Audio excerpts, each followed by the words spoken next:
तेजस्वी ने सीधे ही बोला फैक्ट्री लगाओगे गुजरात में और हमें मजदूर बनाओगे और हमारे यहां विक्ट्री भी लोगे, मतलब हमें जीतोगे भी।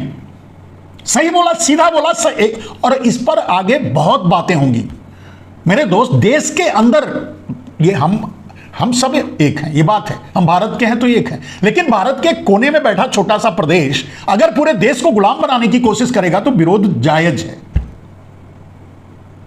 देश में। और वो प्रदेश भी छोड़ दीजिए, प्रदेश कहां, एक अडानी कोने में बैठा, दो गुजराती जो देश बेच रहे हैं और दो गुजराती जो देश खरीद रहे हैं, ये चार मिलकर के अगर देश को गुलाम बनाने की कोशिश करेंगे और पूरा देश चुप रहेगा तो ये देश की वही कायरता है जो अंग्रेजों के सामने देश ने दिखाई थी।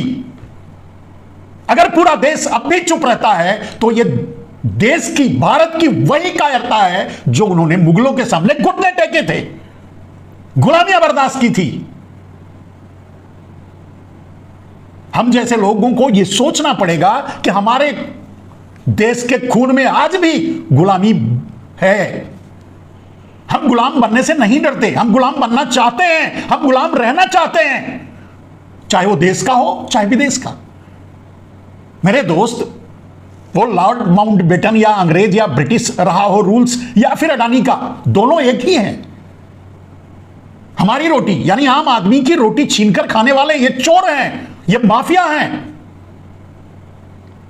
फिर वो रहने दो, वो अमेरिका का हो या रूस का हो या चाइना का हो या फिर ब्रिटेन इंग्लैंड का हो, कोई फर्क नहीं पड़ता, या फिर अडानी अंबानी भारत का हो। हम गुलाम हैं, हमें गुलाम बनाया जा रहा है। वही बात तेजस्वी ने कही, फैक्ट्री वहां लगाओगे और यहां से मजदूर ले जाओगे। 20 साल से राज कर रहे हैं, 20-25 साल पता नहीं कब से राज कर रहे हैं बिहार में ना, कितना सुधार हुआ, कितने लोगों को नौकरी मिली। पलायन आज भी जारी है, भरे पड़े हैं जहां देखो बिहारी। करें तो क्या करें बेचारे, बाहर निकलने के अलावा, घर बार छोड़ करके, बीवी बच्चे छोड़ करके बाहर जा करके दो पैसा कमाने, पेट पालने के अलावा उनके पास कोई रास्ता है नहीं, छोड़ा ही नहीं है इसने। और आज भी वही कर रहा है, गुजरात में फैक्ट्री लगाएगा और बिहार में मजदूरों की फैक्ट्री और गुजरात में प्रोडक्शन की फैक्ट्री।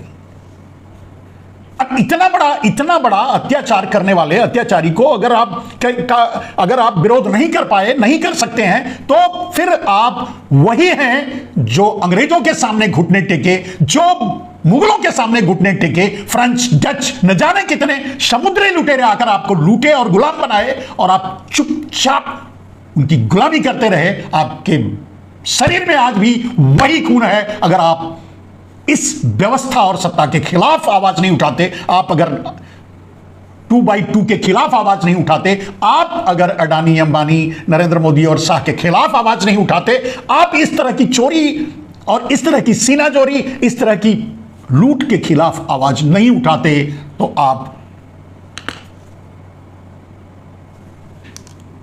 नमस्कार, मैं मनमोहन मिश्र दोस्तों एक बार फिर आपके बीच इस अनुरोध के साथ कि आप हमारे वीडियो को शेयर कर दिया करें, सब्सक्राइब कर लिया करें, वीडियो देखने से पहले लाइक कर लिया करें, जो भी फॉर्मेलिटी है वो पूरा कर दिया करें, क्योंकि चैनल बचाने के लिए इसके अलावा कोई दूसरा रास्ता नहीं है। क्योंकि आपको ये पता है कि राहुल गांधी ने आज, विषय यही है, राहुल गांधी ने आज एटम बम फोड़ चुके हैं और आज उन्होंने ऐलान कर दिया कि अब वो हाइड्रोजन बम फोड़ने वाले हैं। कमाल है। खैर, इस बारे में भी मैं पहले बता चुका हूं। सीधी सी बात मेरे दोस्त, मोदी के करीब होने के नाते मोदी को तो समझता हूं, लेकिन राजनीतिक परिस्थितियों पर जो बातें मैं आप लोगों को बताता हूं उसको अगर गंभीरता से सुने तो आपको भी समझ में आएगा, आप आराम से समझ जाएंगे जो मैं कहता हूं वो क्यों होता है, वो सामने क्यों आता है। उसका मूल कारण ये होता है क्योंकि उसके अलावा कोई दूसरा रास्ता नहीं है। देखिए, राहुल गांधी ने क्या किया। राहुल गांधी अपनी बात कहने के लिए सड़क पे उतरने के अलावा राहुल गांधी के पास कोई रास्ता नहीं था, तो उन्होंने, वो कई यात्राएं कर चुके हैं, भारत जोड़ो यात्रा और भी यात्रा, और फिर इस बार मताधिकार बचाओ यात्रा कर रहे हैं बिहार में। बिहार में चुनाव है, बिहार में SIR के जरिए दुनिया भर के फर्जी हथकंडे अपनाए जा रहे हैं। चुनाव आयोग नंगा होकर के मोदी के साथ खड़ा है कि भाई हम तो रहेंगे, हम तो डाबर ही बन के रहेंगे, तो वही हो रहा है। सवाल यह है, इतने चैलेंज के बाद, इतने आरोप लगाने के बाद चुनाव आयोग को सामने आकर सफाई देनी चाहिए, जांच करवानी चाहिए, कुछ तो बोलना चाहिए। प्रेस कॉन्फ्रेंस करके बस अमिताभ बच्चन की स्टाइल में फिल्मी डायलॉग मार करके आपके आयुक्त साहब चले गए, कुछ नहीं बोला, कुछ नहीं कहा, और कुछ नहीं करने के लिए यह भी कह दिया कि हम कुछ नहीं करेंगे, हम जो हैं वही रहेंगे। ठीक है, अब आगे विपक्ष के पास क्या रास्ता है, देश के पास क्या रास्ता है? देश के पास रास्ता है मोदी के साथ, मोदी के पूरे सिस्टम से टकराना। और वो कैसे टकराएगा? सड़क पर उतरने के अलावा कोई रास्ता नहीं है। चलिए, राहुल गांधी को अगर ये बात, मैंने कहा कि पहले उन्होंने एटम बम फोड़ा था, और अभी 2 दिन पहले के वीडियो में मैंने बताया कि बहुत जल्द राहुल गांधी एक और बम फोड़ने वाले हैं। मुझे पता नहीं था कि वो कहेंगे हाइड्रोजन बम, उन्होंने हाइड्रोजन बम कह दिया, हाइड्रोजन बम फोड़ेंगे। ठीक है, अभी कौन सा हाइड्रोजन बम फूटेगा, कहां फूटेगा, ये भी मैंने बता दिया था। आप याद करना, आप मेरा वीडियो देखते तो समझ जाते। अगला जो हाइड्रोजन बम फोड़ा जाएगा वो नरेंद्र मोदी के लोकसभा सीट बनारस पर फोड़ा जाएगा। बनारस का इन्वेस्टिगेशन सामने लाया जाएगा, और वाराणसी का, और हरियाणा के चुनाव का। अब उसके बाद ये सिर्फ यही नहीं खत्म होगा, वो हाइड्रोजन बम फोड़ने के बाद राहुल गांधी फिर एक नई यात्रा पर उतरेंगे। सवाल ये है, मैं क्यों कहता हूं, मैंने पहले बता दिया कि भाई ये यात्रा खत्म नहीं है, तो शुरुआत है, आगे लगातार राहुल गांधी यात्रा करते रहेंगे। ये बात इसलिए मैंने कह दिया क्योंकि मुझे पता है कि अपनी बात मैं, आप, कोई भी अगर लोगों तक पहुंचाना चाहे तो मीडिया तो डाबर बन चुकी है, सुपारी बन चुकी है, गोदी बन चुकी है, वो तो कुछ करेगी नहीं। जब वो नहीं करेगी तो माध्यम कौन सा बचा है लोगों तक अपनी बात पहुंचाने का, यानी लोगों तक सच पहुंचाने का? गोदी मीडिया, सुपारी मीडिया, डाबर मीडिया तो मोदी का झूठ पहुंचा रही है लोगों तक। सच कौन पहुंचाएगा? आप, अगर आपका सच देश तक पहुंचाना है तो रास्ता क्या है? यात्रा, सीधी सी बात है। इसीलिए मैंने कह दिया कि राहुल गांधी ये यात्रा समाप्त होने के बहुत जल्द दूसरी यात्रा शुरू करेंगे, दूसरे प्रदेश में करेंगे, पूरे देश में करेंगे। यात्रा के अलावा, लोगों के बीच जाने के अलावा कोई रास्ता बचा नहीं है। सिर्फ राहुल गांधी के पास नहीं, जो भी नरेंद्र मोदी के खिलाफ आवाज उठाना चाहेगा, सरकार के और तंत्र के खिलाफ आवाज उठाना चाहेगा, इस देश के खिलाफ, देश में जो माहौल बना दिया है उसके खिलाफ अगर कोई आवाज उठाना चाहेगा, तो उसको एकमात्र रास्ता है लोगों के पास जाना। कोई रास्ता नहीं बचा है। सोशल मीडिया की जहां तक पहुंच है, हमारे आपके जरिए जितने लोगों तक पहुंच जाता है, लेकिन उसका कोई मतलब बहुत बड़े समुदाय पर, जहां इलेक्ट्रॉनिक मीडिया, प्रिंट मीडिया गांव-गांव तक, घर-घर तक पहुंचती है, अगर वो माध्यम सबके लिए उपलब्ध होता बराबर समान रूप से, तो ये यात्राएं करने की जरूरत नहीं होती।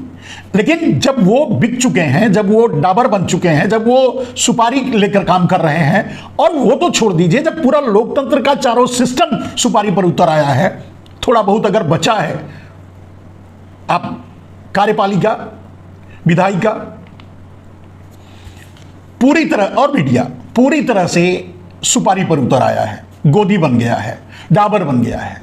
बचा थोड़ा बहुत अगर कहीं कुछ है तो वो न्यायपालिका पर है, वो भी थोड़ा ही बचा है। बहुत कुछ तो नरेंद्र मोदी ने उससे भी निचोड़ डाला है, तोड़ डाला है, मरोड़ डाला है। अब अगर बचा ही होता तो आप समझ लीजिए, अगर चीफ जस्टिस आयुक्त के अपॉइंट, चुनाव आयोग के आयुक्त के अपॉइंट करने की कमेटी से बाहर नहीं किए गए होते, तो शायद जो अभी बने हैं वो नहीं बनते। और बने इन्हें बनाने के लिए ही तो नरेंद्र मोदी ने इतना बड़ा कांड रचा। और इतना ही बड़ा कांड नहीं, वो तो ये भी कर लिए हैं कि अगर चुनाव आयोग आयुक्त, मुख्य चुनाव आयुक्त अगर किसी का, या आयुक्त या कुछ भी करें, उनके ऊपर FIR भी नहीं होगा, उन पर कोई कार्रवाई नहीं होगी। ये भी कानून नरेंद्र मोदी बना, कहने का मतलब चोरी करने की, डकैती डालने के सारे साधन नरेंद्र मोदी पहले फिट कर लिए हैं, और तब ये काम चोरी शुरू किए हैं। तो देश के पास बचता क्या है? हमारे आपके पास बचता क्या है लोगों के बीच जाकर अपनी बात रखने के अलावा। इसलिए मैंने बड़े साफ गोई से कह दिया एक शब्दों में कि राहुल गांधी इसके बाद भी यात्रा करेंगे। सो राहुल गांधी ने आज स्वीकार कर लिया। पटना में एक छोटी सी रैली, शायद भव्य रैली नहीं, वो क्या बोलते हैं, यात्रा निकाली उन्होंने, मार्च निकाला। और उसमें भीड़ का तो अंदाजा ही नहीं लगा सकते कितनी भीड़ थी। यूं कह सकते हैं कि पूरा बिहार वहां उतर गया है। अब यह देखकर आप भी समझ जाएंगे कि अगर इसके बाद भी नरेंद्र मोदी यानी चुनाव जीत जाएं और सरकार बना लें तो आपको समझ में आ ही जाएगा कि पूरा का पूरा सिस्टम चोरी हो चुका है। चुनाव आयोग की कौन सी बड़ी बात है। तो कहने का अर्थ यह है कि लोगों के पास, लोगों के बीच जाने के अलावा, यात्राएं करने के अलावा, डोर टू डोर विजिट करने के अलावा, सीधे बातचीत करने के अलावा कोई रास्ता नरेंद्र मोदी ने छोड़ा नहीं। कोई सिस्टम को जिंदा छोड़ा नहीं है, सब मार डाला। ब्यूरोक्रेसी मर चुकी है, मीडिया खत्म हो चुकी है, डाबर सुपारी जो भी आप समझ सकते हैं। विधायिका का भी वही हाल है, जब चाहे जिसको खरीदें, जब चाहे जिसको बेचें, जहां ले जाएं, आप देख ही रहे हैं। रह गई बात, वहां से बहुत ज्यादा, न्यायपालिका से बहुत ज्यादा आप उम्मीद भी नहीं कर सकते, उनकी अपनी सीमाएं होंगी, हैं भी। नहीं तो नरेंद्र मोदी सुप्रीम कोर्ट ही बंद करवा देंगे, कुछ भी कर सकते हैं, इमरजेंसी लगा देंगे। और वैसे भी मतलब अघोषित इमरजेंसी तो चली रही है, कोई बोल नहीं सकता, बोलेगा तो जेल में जाएगा, ये अलग बात है। अब सवाल उठता है मेरे दोस्त, मैंने कहा कि लोगों के बीच जाने के अलावा कोई रास्ता नहीं है। तो राहुल गांधी आज हाइड्रोजन बम फोड़ने की बात कर दी है। और हाइड्रोजन बम फोड़ने के साथ साथ उन्होंने यह भी कह दिया कि उसके बाद फिर लोगों के बीच हम आएंगे, जाएंगे, और उसके अलावा तो कोई रास्ता नहीं, जाएंगे ही जाएंगे। हाइड्रोजन बम किस मुद्दे पर फोड़ेंगे, मतलब कौन सा खुलासा करेंगे, अगर यह जानना है तो ये मेरा वीडियो आप देख ही रहे हैं, लोगों तक भी पहुंचा दीजिएगा। अगला जो खुलासा राहुल गांधी करने वाले हैं वो बनारस की सीट पर और हरियाणा में हुए धांधली और चुनाव चोरी के मामले को लेकर सामने लेके आएंगे। निश्चय ही सबसे बड़ा ये हाइड्रोजन बम इसलिए राहुल गांधी ने कहा क्योंकि इससे नरेंद्र मोदी की ही सांसदी चली जाएगी। नरेंद्र मोदी प्रधानमंत्री भी नहीं रह पाएंगे। नरेंद्र मोदी फिर अपने आप को तिकड़म करके, साजिशें रच के राष्ट्रपति भी नहीं बना पाएंगे। राष्ट्रपति से इस्तीफा लेकर अब खुद राष्ट्रपति बन जाए, जैसा कि मैं बता चुका हूं, वो भी नहीं कर पाएंगे अगर नरेंद्र मोदी की सदस्यता गई। और नरेंद्र मोदी की सदस्यता तो वैसे भी जानी चाहिए। सीधे सीधे जैसे आप समझिए, नरेंद्र मोदी की डिग्री दिखाने से मना कर दिए। अब नरेंद्र मोदी ने ही मना किया, तभी तो मना किया गया, मना कर दिए। क्यों भाई? उसे तो प्रेस कॉन्फ्रेंस करके दिखाया गया था, लेकिन उन्हें पता है कि ये फोर्ज है, ये नकली है, ये डुप्लीकेट है, ये झूठ है, ये गलत है। नरेंद्र मोदी खुद ही कह चुके हैं हम कहीं नहीं, कुछ नहीं पढ़े हैं, हम तो अंगूठा छाप हैं। तो अब साइन करना तो कोई भी सीख सकता है, उसमें क्या है? जो नहीं स्कूल नहीं जाता वो भी साइन कर लेता है, दस्तखत कर लेता है। तो कहने का अर्थ यह है मेरे दोस्त कि अब अगला जो हाइड्रोजन बम फूटने वाला है वो बनारस की सीट पर, तो सदस्यता जाएगी। मैंने कहा सदस्यता तो वैसे भी चली जानी चाहिए थी, उनकी नकली डिग्री पर ही उनकी सदस्यता चली जाएगी अगर उसे बाहर लाया जाए तो, क्योंकि उन्होंने उसे अपने घोषित कर रखा है। सार्वजनिक रूप से इस तरह से ठगी नहीं कर सकते, उनके ऊपर 420 का केस चलना चाहिए। अगर चलेगा, अगर उसे बाहर लाया जाए और दिखाया जाए और सबके सामने रखा जाए तो वही होगा।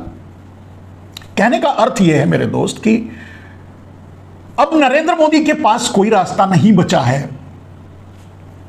नरेंद्र मोदी क्या करेंगे?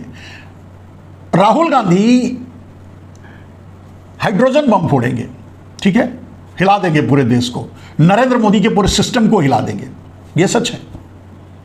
लेकिन नरेंद्र मोदी क्या करेंगे यह भी तो आप अंदाजा लगाइए या सोचिए, समझिए, हमसे जानने की कोशिश कीजिए। तो मैं बता देता हूं नरेंद्र मोदी क्या करेंगे। नरेंद्र मोदी का अगला कदम भारत में इमरजेंसी लगाना होगा, इमरजेंसी लगा देंगे।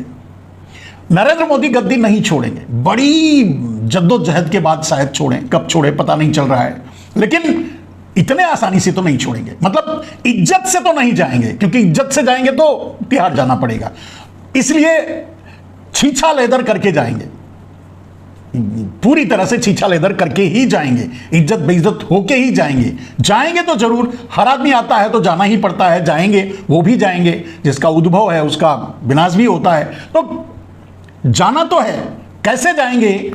बिना छीछा लेदर के नहीं जाएंगे। तो छीछा लेदर के लिए तैयार रहिए। अब वो छीछा लेदर क्या होगी? अगर बनारस में यह साबित हुआ, चुनाव आयोग मानेगा नहीं, लेकिन जनता तो मानेगी।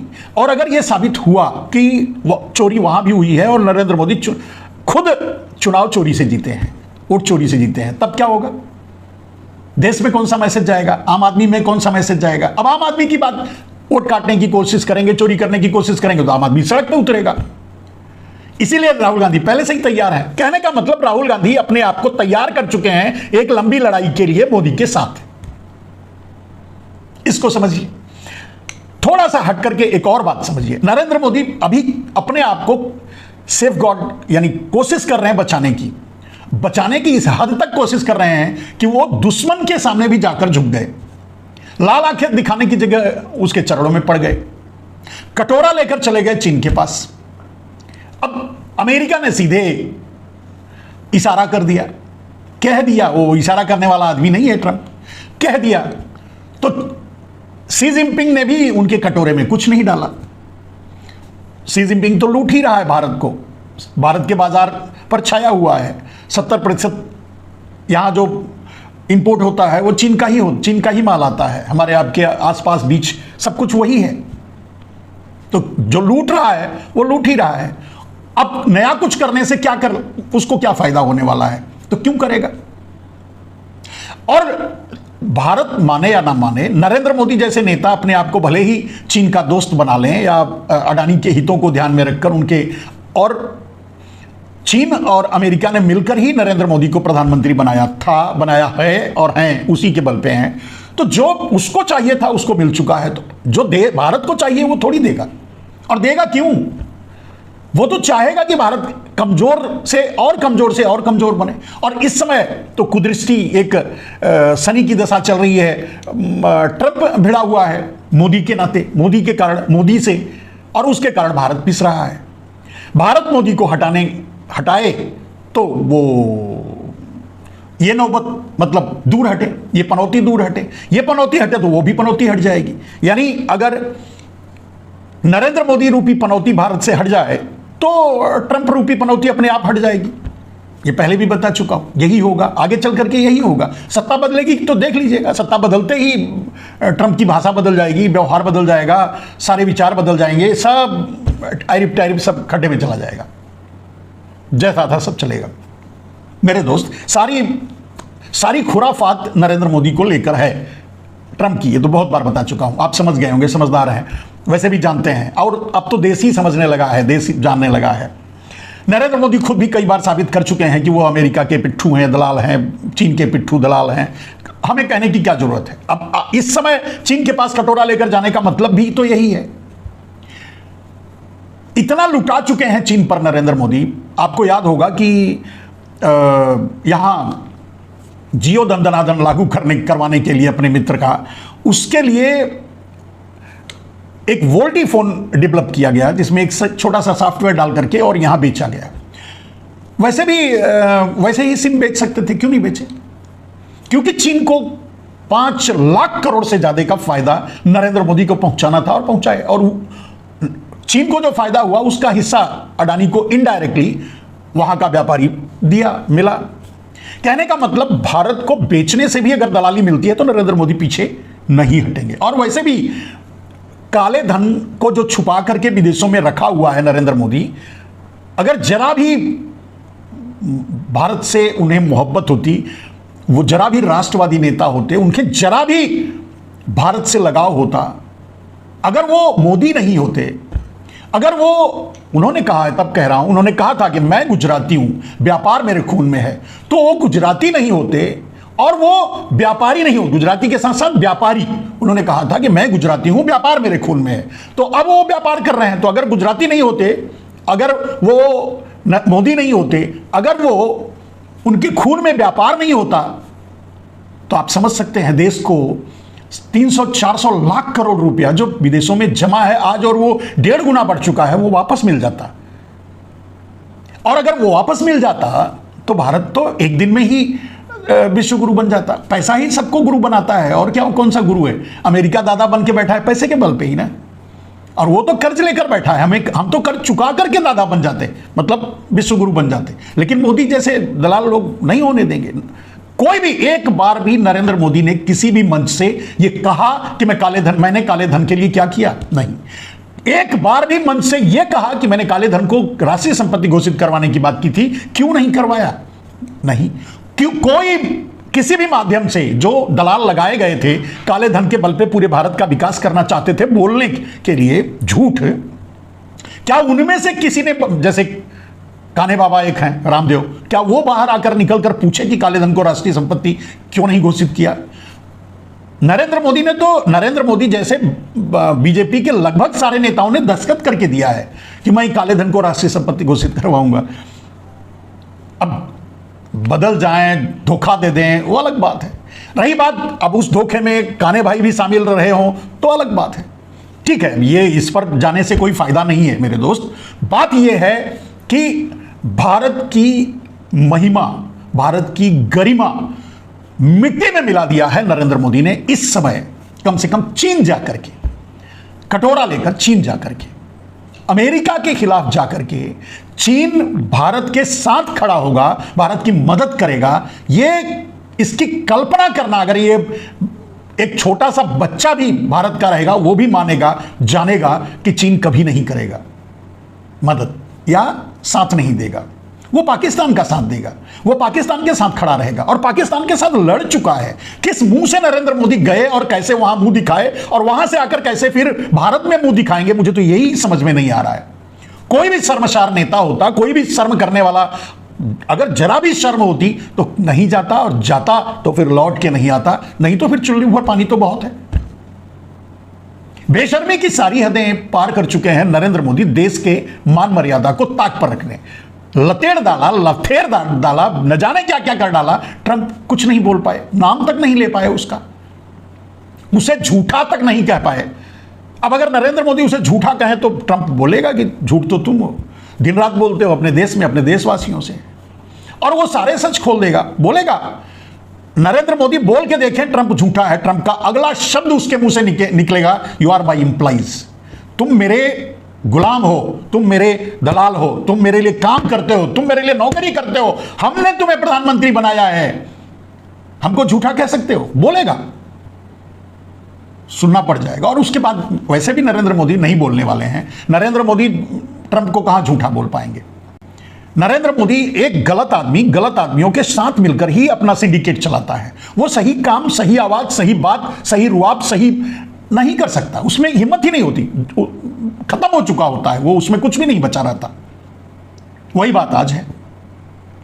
ट्रंप आज भी, ट्रंप के कहने से ही पाकिस्तान ने भारत पर हमला किया था, ट्रंप के कहने से ही वो सीज फायर हुआ, ट्रंप सीधे इन्वॉल्व था वो सारे कांड में।